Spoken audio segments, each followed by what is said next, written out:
Friedel craft reactions में हम कहते हैं कि ये सेम जिस तरह रिएक्शन बेंजीन दूसरे रिएक्शन करता है, इससे पहले भी हमने जो कर ली है नाइट्रेशन, उसके अलावा halogenation, sulphonation, Friedel craft reaction भी सेम मैकेनिज्म के थ्रू होते हैं। लेकिन अब हम कहते हैं कि अल्काइल ग्रुप लेके अल्काइलेशन,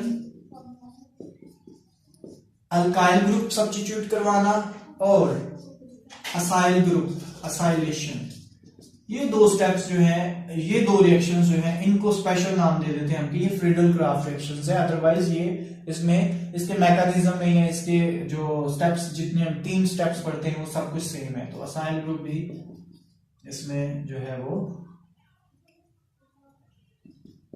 ये दो जो रिएक्शंस है, इसको हम, इन दोनों को हम असाइल अल्काइलेशन या असाइलेशन करवाना फ्रीडल क्राफ्ट रिएक्शंस कहलाते हैं।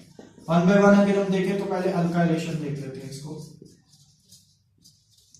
अल्काइलेशन में बेंजीन के ऊपर अल्काइल ग्रुप लेके आना है। तो अब जो फ्रीडल क्राफ्ट रिएक्शंस है, हमें पता है बेंजीन के रिएक्शंस जो है ये किसके मौजूदगी में होते हैं, ये किसी भी कैटलिस्ट के मौजूदगी में होते हैं। जैसे फॉर एग्जांपल AlCl3 यूज कर लेते हैं या FeCl3 यूज कर लेते हैं। तो इसके लिए आपको अल्काइल हैलाइड यूज करना पड़ेगा और इसके साथ आपको FeCl3 यूज कर ले, AlCl3 भी यूज कर सकते हैं आप। FeCl3 यूज कर, अगर Cl है तो Cl यूज कर लेंगे, अगर यहाँ पे ब्रोमीन है, अल्काइल ब्रोमाइड है, तो FeBr3 भी यूज कर सकते हैं आप। तो बेंजीन के ऊपर क्या आ जाता है, अल्काइल ग्रुप। ठीक है, तो ये हमने क्या करवा दिया है, अल्काइलेशन, अल्काइल ग्रुप लेके आए। इसके मैकेनिज्म में हमने 3 स्टेप्स पढ़े हैं। पहला स्टेप जो है वो होगा जनरेशन, बेसिकली 3 स्टेप्स ही होंगे इसके भी। जनरेशन ऑफ इलेक्ट्रोफाइल, ठीक है। तो जनरेशन ऑफ इलेक्ट्रोफाइल में ये जो आपका रिएजेंट है और कैटलिस्ट ही आपस में रिएक्ट करेंगे, हमेशा ऐसा ही होता है। पिछले जो है वो अगर आपने रिएक्शंस देखे हैं तो आपको पता चल जाएगा कि ये मैं इसको डिटेल में बता चुका हूं कि ये रिएजेंट जो जिसका रिएक्शन करवाना है अंदर, जो कैटलिस्ट के तौर पे काम कर रहा है, पहले स्टेप में वो आपस में रिएक्शन करते हैं हमेशा, ताकि क्या हो सके, जनरेट हो सके इलेक्ट्रोफाइल। तो यहाँ पे अब जो है वो क्लोराइड इसके साथ मिल जाएगा FeCl4 माइनस और साथ क्या हो जाएगा R पॉजिटिव। मतलब कि जो अल्काइलेशन में जो अल्काइलेटिंग एजेंट है वो क्या होते हैं, कार्बोकेटाइंस होते हैं। ये कार्बन होगी ना, जब कार्बन पे पॉजिटिव चार्ज होता है तो उनको कार्बोकेटाइन बोलते हैं, कार्बोकेटाइन। तो कार्बोकेटाइंस जो है, कार्बोकेटाइंस अल्काइलेशन के जो है वो रिएजेंट्स होते हैं। ठीक है, तो एजेंट होते हैं। अब सेकंड स्टेप में हमें पता है कि ये अटैक करेगा बेंजीन पे। ठीक है, अब यहाँ पे सॉरी अटैक, हम एरो जो है वो पॉजिटिव, नेगेटिव से पॉजिटिव की तरफ ही लगाते हैं, जिस तरफ वो इलेक्ट्रॉन मूव करें। अच्छा, अब हमें पता है कि इस कार्बन पे अगर ये अटैच हुई है तो यहाँ पे इस कार्बन का और इस कार्बन का ये वाला बॉन्ड ब्रेक हो जाएगा। ठीक है, ये दोनों के ये इस बॉन्ड के दोनों इलेक्ट्रॉन इस कार्बन के पास चले जाएंगे और इस कार्बन के पास कोई इलेक्ट्रॉन नहीं रहेगा, तो इसलिए इस पे पॉजिटिव चार्ज, बाकी जो दोनों बॉन्ड है वो उसी तरह रहेंगे। अब ये हाइड्रोजन हम शो कर लेते हैं। अब क्योंकि कोई हाइड्रोजन नहीं उतरी, बाकी भी हाइड्रोजन 5 लगी हुई है, कहीं नहीं गई, कोई भी नहीं हाइड्रोजन निकली यहाँ से। जबकि थर्ड स्टेप में हम करते हैं, क्योंकि हमें पता चल गया यहाँ पे हमने देख ली है कि जो बेंजीन है उसकी एरोमेटिसिटी जो है ना वो लूज हो गई है, एरोमेटिक नहीं रही है। तो ये बेंजीन को रिंग को एरोमेटिक बनाने के लिए तो क्या करेगी, यहाँ से इसको इलेक्ट्रॉन्स चाहिए ताकि ये यहाँ पे बॉन्ड बना सके। ठीक है, तो R और यहाँ पे पॉजिटिव चार्ज है। अब यहाँ पे FeCl4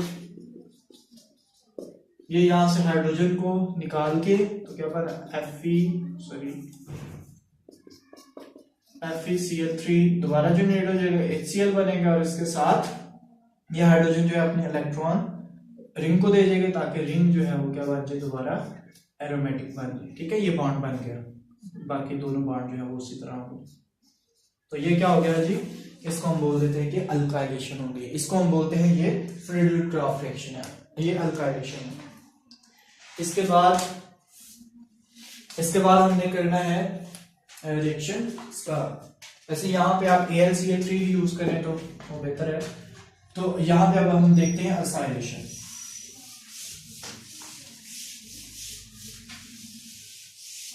इसको दोबारा लिख लेता हूँ। असाइलेशन, असाइलेशन में हम कहते हैं कि बेंजीन के ऊपर असाइल ग्रुप सब्स्टिट्यूट करवाना है हमें, ठीक है। तो असाइल ग्रुप लेके आने के लिए हमें असाइल हैलाइड से रिएक्शन करवाना पड़ेगा इसका, बेंजीन का। बेंजीन जो है ये असाइल क्लोराइड, ये मौजूदगी होगी इसमें कैटलिस्ट AlCl3, और क्या होगा, बेंजीन के ऊपर असाइल ग्रुप सब्स्टिट्यूट हो जाएगा, ठीक है। तो ये असाइलेशन हो गई है, असाइल बेंजीन बन गई। अब अगर हम देखें तो इसका मैकेनिज्म, तो इसके 3 स्टेप्स हैं। कौन कौन सा स्टेप है इसमें?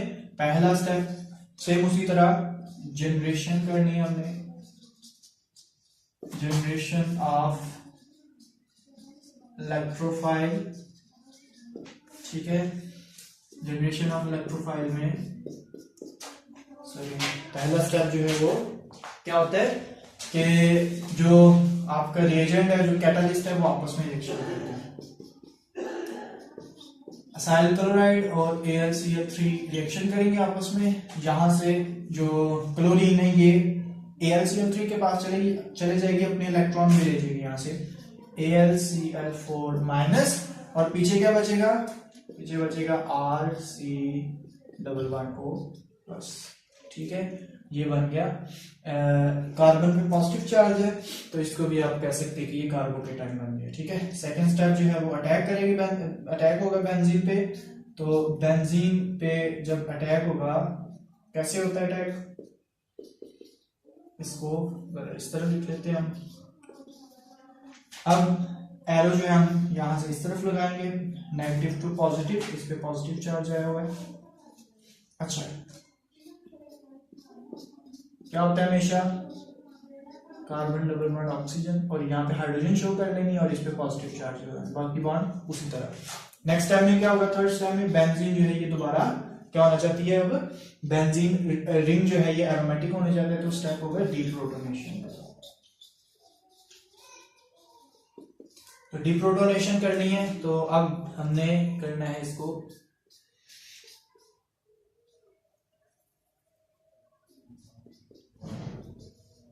हाइड्रोजन शो की पॉजिटिव चार्ज है, ये बॉन्ड उसी तरह। अब इसको AlCl4- जो यहाँ से हाइड्रोजन ले लेगा, AlCl4-, यहाँ से हाइड्रोजन लेके, तो अब हाइड्रोजन जो है ये अपने इलेक्ट्रॉन बेंजीन को ले लेंगे, ताकि बेंजीन में जो है वो 6 पाई इलेक्ट्रॉन्स हो जाए, और ये बेंजीन रिंग जो है वो एरोमेटिक हो जाए। 6 पाई इलेक्ट्रॉन होते हैं इसमें इस टाइम 1, 2 और 2, 4 पाई इलेक्ट्रॉन्स है, पाई बॉन्ड, ठीक है। जी BSc लेवल की बातें हैं, BSc वालों को इस चीज की समझ आती होगी, अगर BSc वाले देख रहे हैं तो इलेक्ट्रॉन 2 और आ जाएंगे, तो बेंजीन जो है ये एरोमेटिक हो जाएगी, ठीक है। अब क्या होगा यहाँ पे? असाइल ग्रुप पे ये, और साथ क्या बनेगा? HCl, और कैटलिस्ट जो है वो रीजनरेट हो जाएगा। कैटलिस्ट रिएक्शन में हिस्सा लेता है, लेकिन एंड पे उसी तरह रीजनरेट हो जाता है, ठीक है, कंज्यूम नहीं होता।